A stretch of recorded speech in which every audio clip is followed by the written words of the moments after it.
இந்த பக்கம் ஒரு வழியா சக்தி பொண்ணு எல்லாரும் சேர்ந்துட்டு சிவானி பாப்பா வந்த வண்டியை கண்டுபிடிச்சிடுறாங்க. அந்த வண்டியில இருந்து இந்த பக்கம் சிவானி பாப்பா இறங்கி போனதே கண்டுபிடிச்சிட்டு கண்டிப்பா அவங்க இந்த காட்டுக்குள்ளதான் போயிருப்பாங்க, பச்சை மலை காட்டுக்குள்ளதான் அவங்க இருப்பாங்க அப்படிங்கறத புரிஞ்சுக்கிட்டு இவங்க எல்லாருமே உள்ள தேட போறாங்க. அதே நேரத்துல அந்த கடத்தல்காரங்களும் போச்சு, தாசுக்கு மட்டும் இந்த விஷயம் தெரிஞ்சது அப்படின்னா நமக்கு பெரிய பிரச்சனை ஆயிடும் அப்படின்னு சொல்லிட்டு அவங்களுக்குள்ள பேசிக்கிட்டு அவங்களுமே சிவானி பாப்பாவை தேடிக்கிட்டு இருக்காங்க.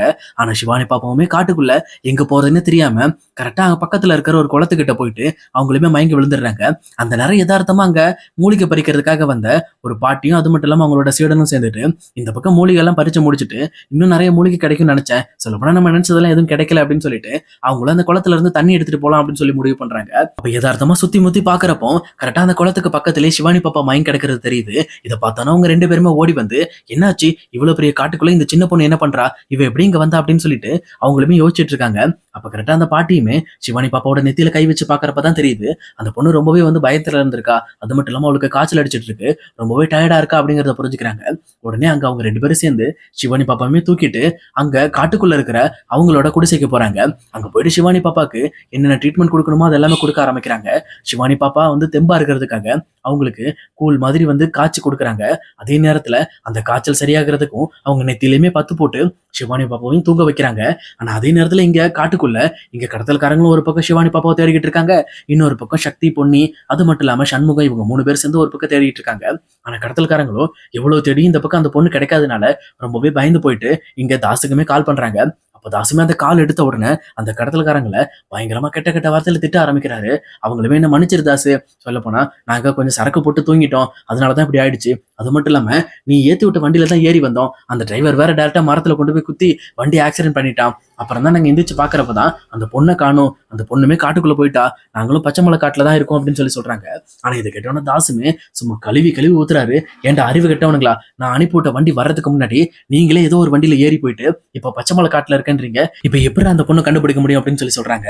அப்ப அங்க அந்த அடியாட்களுமே எனக்கு தெரியல தாசு, என்ன பண்ணணும்னு சொல்லு, நாங்க ரெண்டு பேரும் தேடிக்கிட்டு தான் இருக்கோம், பேசாம நம்ம பசங்க ரெண்டு பேரும் இங்கேயே வர சொல்லு, நாங்க 4 பேரும் சேர்ந்து ஒன்னா தேடுறோம் அப்படின்னு சொல்லி சொல்றாங்க.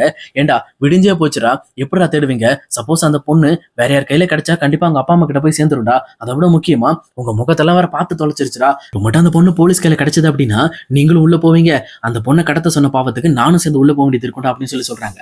அப்ப அந்த கடத்தல்காரங்களும் பயந்துட்டு இங்க பாரு தாசு, நீ சொன்ன மாதிரி நாங்க எடுத்துட்டு வந்தோம், இந்த வண்டி மாறி போச்சு அது எங்களுக்கு தெரியாது, வேணா சொல்ல அந்த பொண்ணை தேடுறோம், ஏன்னா தேடுறதுக்கு இன்னும் அந்த 2 பேரும் வந்தாகணும், 4 பேரும் நாங்க ஒன்னா சேர்ந்து தேட ஆரம்பிக்கிறோம் அப்படின்னு சொல்லிட்டு எங்க கடத்தல்காரங்களும் தாஸ் கிட்ட ஒரு அக்ரிமெண்ட் போடுறாங்க. அதே டைம்ல ஆப்போசிட்ல இந்த பக்கம் பொன்னி சக்தி சண்முகம் இவங்க எல்லாருமே விடிகிற வரைக்கும் தேடி பார்த்துட்டாங்க. அங்க பொழுதே விடிஞ்சு போச்சு, சொல்லப்போனா ரொம்பவே பயந்து போயிட்டு இனிமே சிவானி பாப்பா என்ன பண்ணுவான்னு தெரியலையே, எங்க இருப்பான்னு தெரியலையேன்னு சொல்லிட்டு ரொம்பவே கவலைப்பட ஆரம்பிக்கிறாங்க. அதே நேரம் இங்க பொண்ணுமே ரொம்பவே தோண்டு போய் உட்காந்துடுறாங்க. எல்லாமே என்னோட தப்பு தான், என் கையில இருக்கும் போதுதான் சிவானி பாப்பா இப்படி தொலைஞ்சு போயிட்டா, இதுக்கெல்லாம் காரணம் நான் தான், இதுக்கு மேல அந்த வீட்டுக்கே நான் வரமாட்டேன் அப்படின்னு சொல்லிட்டு ரொம்பவே ஃபீல் பண்ணி அழ ஆரம்பிக்கிறாங்க. அப்ப சக்தியுமே எங்க பொண்ணு கிட்ட கவலைப்படாத பொண்ணு, கண்டிப்பா இது உன் மேல எந்த தப்பும் கிடையாது, யாரோ ஒருத்தர் தான் கரெக்டா பிளான் பண்ணி இந்த பக்கம் சிவானி பாப்பாவை தூக்கியிருக்காங்க, அதனால கவலைப்படாத, கண்டிப்பா நம்ம கண்டுபிடிச்சிடும் அப்படின்னு சொல்லிட்டு பொண்ணுக்கு ஒரு பக்கம் ஆறுதல் சொல்லிட்டு இருக்காங்க. அப்ப கரெக்டா சண்முகமும் அங்க ஃபாரஸ்ட் ஆபீஸ் அப்படின்ற போர்டு போட்டுக்கிறத பாக்குறாங்க. கிட்டத்தட்ட 2 கிலோமீட்டர் போனோம்னா ஃபாரஸ்ட் ஆபீஸ் வந்துரும் அப்படிங்கிற மாதிரி போர்டு போட்டிருக்கு. இது பார்த்தோம்னா சண்முகத்துக்கு ஒரு ஐடியா வருது, சக்தி நம்ம முதல்ல பச்சை மலை ஃபாரஸ்ட் ஆஃபீஸ்க்கு போவோம், அங்க போயிட்டு இங்க நடந்த விஷயம் எல்லாத்தையுமே அங்க இருக்கிற அங்க காவல்காரங்க கிட்ட சொல்லுவோம், அவங்க கண்டிப்பா இந்த காட்டுக்குள்ள மூல முடுக்கு எல்லாமே அவங்களுக்கு தெரியும், அவங்க கண்டிப்பா நம்ம கூட தேட ஹெல்ப் பண்ணுவாங்க அப்படின்னு சொல்லி சொல்றாங்க. இது கேட்டோன்னா பொன்னி சக்தி மறுபடியுமே எப்பவும் போல உற்சாகமா அங்க ஆபீஸை நோக்கி நடக்க ஆரம்பிக்கிறாங்க. அப்ப கரெக்டா அவங்களும் ஆபீஸ் போயிட்டு இந்த பக்கம் அங்க இருக்கிற கார்டையுமே தேடி பாக்குறாங்க. ஆனா அங்க ஆபீஸ்ல கார்டு இல்ல, ஒரே ஒரு செக்யூரிட்டி மட்டும் உள்ள சேர்ல தூங்கிட்டு இருக்காரு. அவரை பார்த்துட்டு சக்தியுமா அவங்க பக்கத்துல போயிட்டு சார் இந்த மாதிரி நான் ஆபீஸரை பார்க்கணும் அப்படின்னு சொல்லி சொல்றாங்க. உடனே இந்த செக்யூரிட்டியுமே இங்க பாருங்க சார், அவங்க எல்லாம் இன்னும் வர 1 மணி நேரம் ஆகும் சார், இப்பதான் ஷிஃப்ட் மாத்திருக்காங்க, வேற ஒருத்தர் வர 1 மணி நேரம் ஆகும், உங்களுக்கு என்ன வேணும் அப்படின்னு சொல்லி கேட்கறாங்க. அப்ப சக்தியுமே நடந்த விஷயம் எல்லாத்தையுமே அவங்க கிட்ட சொல்றாங்க.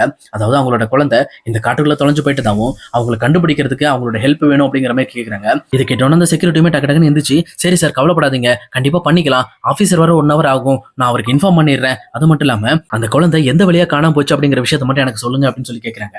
உடனே இந்த பக்கம் பொன்னி சக்தி எல்லாருமே அந்த காட்டோட வடமேற்கு பக்கமா தான் அவங்க வந்தாங்க, ஆனா எப்படி போனாங்கன்னு தெரியல, அவங்களோட காலடி தடத்தை தான் நாங்க ஃபாலோ பண்ணி வந்தோம், ஃபைனலா நாங்க அந்த குளத்துக்கிட்ட தான் அங்க தேடி பார்த்தோம், ஆனா அந்த குளத்துக்கிட்ட எங்க பொண்ணை காணும் அப்படின்னு சொல்லி சொல்றாங்க. ஒன்னும் பிரச்சனை இல்லைங்க, நீங்க சொன்ன அந்த குளத்தை சுத்தி கிட்டத்தட்ட அந்த மூலிகையில மருந்து செய்யறவங்க எல்லாம் ஒரு 4-5 பேர் இருக்காங்க, அவங்க கிட்ட கேட்டா தெரிஞ்சிரும், கண்டிப்பா அந்த லோக்கல்ல தான் அவங்க குடிசை போட்டு வசிக்கிறாங்க, நம்ம அங்க போலாம் அப்படின்னு சொல்லிட்டு அந்த செக்யூரிட்டி இந்த பக்கம் பொன்னி சக்தி எல்லாருமே கூட்டிட்டு இங்க பச்சை மலை காட்டுக்குள்ளேயும் போயிட்டு இருக்காங்க. அப்ப அங்க போற வழியில நிறைய பேர் இங்க சாமியார் பேர் நடமாட ஆரம்பிக்கிறாங்க. அந்த செக்யூரிட்டியும் ஐயா வணக்கம் அப்படின்னு சொல்லிட்டு அங்க இருக்கிற எல்லாருக்குமே வணக்கம் சொல்லிட்டு போயிட்டு இருக்காங்க. அப்ப சக்தியுமே இவங்கெல்லாம் யாரு, இவங்கெல்லாம் இந்த காட்டுக்குள்ள என்ன பண்றாங்க அப்படின்னு சொல்லி அந்த செக்யூரிட்டி கேள்வி கேட்கிறாரு. இங்க பாருங்க தம்பி, இங்க நிறைய சிவன் கோயில் இருக்கு உள்ளுக்குள்ள, அது எல்லாத்தையுமே சாமி கும்பிடுறதுக்காக தான் அவங்க இங்க வருவாங்க. நிறைய பேர் இங்க சாமி கும்பிடுவாங்க, நிறைய பேர் இங்க தங்கி இருப்பாங்க. அது மட்டும் இல்லாம நிறைய பேர் இங்க கிடைக்கிற மூலிகை எல்லாம் எடுத்து வச்சு நிறைய நோய்களுக்கு மருந்து செய்வாங்க. ஒரு எக்ஸாம்பிளுக்கு மஞ்சக்காமல நோய் எல்லாம் கூட இங்க வந்தா கியூர் ஆகி போயிடும். அதுக்குன்னு இடம்லாம் இருக்கு. இந்த மாதிரி நாட்டு வைத்திய முறையில உடம்புக்கு என்னென்ன பிரச்சனை இருந்தாலும் அது எல்லாத்தையுமே கியூர் பண்ற மாதிரி பச்சைமலையில ஒரு சித்த வைத்தியசாலையை வச்சு நடத்திட்டு இருக்காங்க அப்படின்னு சொல்லி சொல்றாங்க. இது கேட்டோன்னே இங்க சண்முகம், சக்தி எல்லாருமே பயங்கரமா இம்ப்ரெஸ் ஆகுறாங்க. அதுக்கப்புறம் அங்க அவருமே தேடி போயிட்டு கரெக்டா அங்க இருக்கிற குடிசைங்கள்லாம் ஒவ்வொருத்தருமா விசாரிக்க ஆரம்பிக்கிறாரு. அப்ப அவங்களுமே இல்லையே, அந்த குழந்தைங்க யாரையும் நான் பார்த்தது இல்லையே அப்படின்னு சொல்லி 2 குடிசையிலையும் சொல்லிடுறாங்க. அப்ப இனிமேல் மாயம்மா குடிசைக்கு மட்டும் போய் பாருங்க, எனக்கு என்னமோ மாயம்மா தான் நேத்து மூலிகை பறிக்கிறதுக்காக போனாங்க அப்படின்னு சொல்லிட்டு ஏற்கனவே நைட்டு சிவானி பாப்பாவை கூட்டிட்டு போனேன் அந்த வயசான அம்மாவும் அவங்க கூட இருக்கிறவங்களையும் பத்தி பேசிட்டு இருக்காங்க. இது கேட்டோன்னே அவருமே சரி நான் போய் பாக்குறேன், மாயம்மா பார்த்தா தெரிஞ்சிடும் அப்படின்னு சொல்லிட்டு அவங்களுமே டேரக்டா மாயம்மா குடிசைக்கு போயிட்டு இருக்காங்க. அப்ப இதை பார்த்துட்டு இருக்க பொண்ணையுமே கண்டிப்பா இங்க நம்ம பொண்ணு இருக்கணும் அப்படின்னு சொல்லிட்டு ரொம்பவே யோசிச்சுக்கிட்டே அங்கிருந்து போயிட்டு இருக்காங்க. அப்போ மாயம்மாவை பத்தி இங்க இருந்த செக்யூரிட்டியுமே சொல்ல ஆரம்பிக்கிறாரு. இந்த மலையிலேயே நல்ல மருத்துவம் தெரிஞ்ச ஒரே அம்மா அது மட்டும்தான். அது மட்டும் இல்லாம அவங்க எப்பவுமே நைட் டைம்ல தான் மூலிகை தேடுவாங்க. எனக்கு தெரிஞ்ச வரைக்கும் உங்க குழந்தை அவங்க கிட்ட தான் இருக்க வாய்ப்பு இருக்கு, அங்க போலாம் அப்படின்னு சொல்லிட்டு டேரக்டா மாயம்மா குடிசைக்கும் கூட்டிட்டு போயிடுறாங்க. அங்க போனதுக்கு அப்புறம் தான் தெரியுது இந்த பக்கம் சிவானி பாப்பா அங்கதான் ரெஸ்ட் எடுத்துட்டு இருக்காங்க அப்படின்னு சொல்லிட்டு உடனே எங்க பொண்ணையுமே ஓடி போயிட்டு சிவானி பாப்பாவை கட்டி பிடிச்சி ஆள ஆரம்பிக்கிறாங்க. ஆனா சிவானி பாப்பாவுமே தூங்கிட்டு இருக்கிறதுனால அந்த மாயம்மாவும் ஏ பொண்ணு நவரு முதல்ல, என்ன இது குழந்தைய தொந்தரவு பண்ற அப்படின்னு சொல்லி கேட்கறாங்க. உடனே எங்க பொண்ணையுமே இல்ல இது மாதிரி இது எங்களோட குழந்தை தான் அப்படின்னு சொல்லி சொல்றாங்க. உங்களோட குழந்தையா? அந்த குழந்தைய காட்டுக்குள்ள விட்டுட்டு உங்களுக்கு என்ன வேலைங்க? குழந்தைய ஒழுங்கா பாத்துக்கணும்னு தெரியாது அவங்களுக்கு அப்படின்னு சொல்லிட்டு அந்த பாட்டியும் பயங்கரமா திட்டிக்கிட்டு இருக்காங்க. உடனே பொண்ணையுமே அழுதுட்டு என்னோட தப்பு தான், என் குழந்தை விளையாண்டுட்டு இருக்கும்போது நான் கொஞ்சம் கவனக்குறைவா இருந்துட்டேன் அப்படின்னு சொல்லிட்டு இங்க சிவானி பாப்பா பத்தி சொல்லிட்டு இருக்காங்க.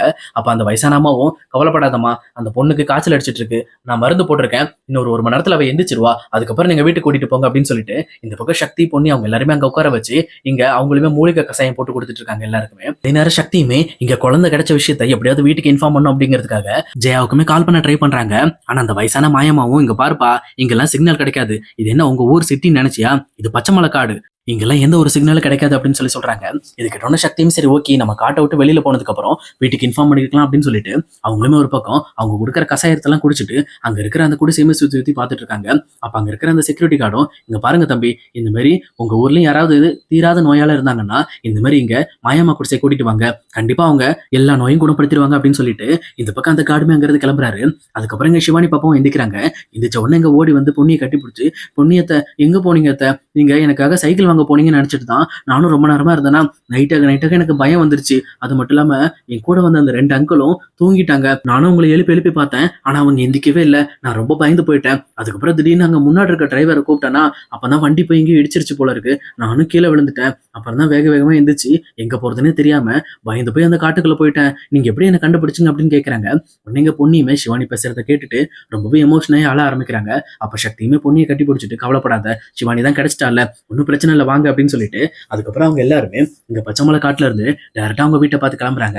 ஆனா இன்னொரு பக்கம் இங்க பவானியோட நிலைமை ரொம்பவே மோசமாயிட்டு இருக்கு. சிவானி பாப்பா இன்னும் கிடைக்கல அப்படின்னு சொல்லி தெரிஞ்ச உடனே அவங்களுமே ரொம்பவே ஃப்ரஸ்ட்ரேட்டட் ஆகி கொஞ்சம் கொஞ்சமா அவங்களோட சுயநினைவை இழந்துகிட்டு இருக்காங்க.